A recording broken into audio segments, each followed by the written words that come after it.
पहले I would like to welcome Akhilesh ji back to Karnataka. तब we were talking of youth. Today I would like to talk about his youth. क्योंकि तब जब in these days wherever you go, everybody knows you. तब आप college में थे, हम किसी को भी पता नहीं था कि आप नेताजी का बेटे हैं. We had no clue कि आप इतना डिफेंस मिनिस्टर का बेटा. तो आपको पता नहीं था कि आप नेताजी के बेटे हैं? किसी को नहीं पता था? किसी को. क्या बात है. देखिए आज एक चीज समझ में आई जो कभी किसी के सामने नहीं आई थी. हम सिर्फ दोस्त थे. As friends we were living, we had no clue. Comes to college in one auto, sits there and figures auto में out. आते क्या बात है. तो मेरा क्वेश्चन होगा, आप इतना जगह आप पढ़े लिखे हो, how was your Karnataka experience? आज हम कर्नाटक में हैं, so how was your Karnataka experience as studying? Because now you come as everybody knows you, but those days nobody knew you. So how was the two different experiences? ये सच है कि जब मैं कर्नाटक और मैसूर में पढ़ने आया तो मेरे बारे में और मेरे किस बैकग्राउंड से मैं आया हूं कोई नहीं जानता था. और शायद उसी की वजह से किरण हेगड़े या उन जैसे बहुत सारे साथी मेरे मित्र बने, मेरे साथ पढ़ा.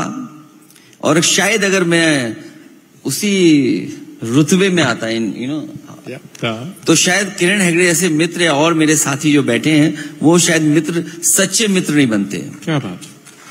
दोस्ती में नाम होता नहीं है. और एक आम जो स्टूडेंट होता है, जो उसकी मुश्किलें हैं, जो उसकी परेशानी है, वो मैंने सब फेस की हैं. और शायद मैं उसके लिए धन्यवाद देता हूं अपने फादर को कि जब उन्होंने कॉलेज भेजा, उन्होंने कहा कि किसी को बताना नहीं तुम किनके बेटे हो. हालांकि दो बातें उन्होंने मुझसे कही थी. एक तो बात ये कि परिचय मत देना अपना कि मैं कौन हूं, तो तुम सीखोगे, समझोगे और अपने आप मुश्किलों का सामना करोगे.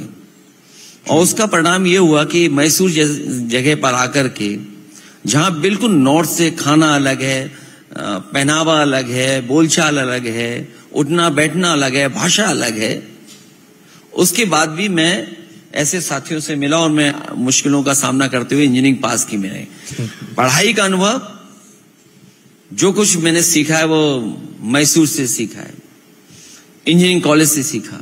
शायद अगर इंजीनियरिंग कॉलेज में ना पढ़ा होता तो मैं शायद स्टार्टअप भी नहीं समझ पाता.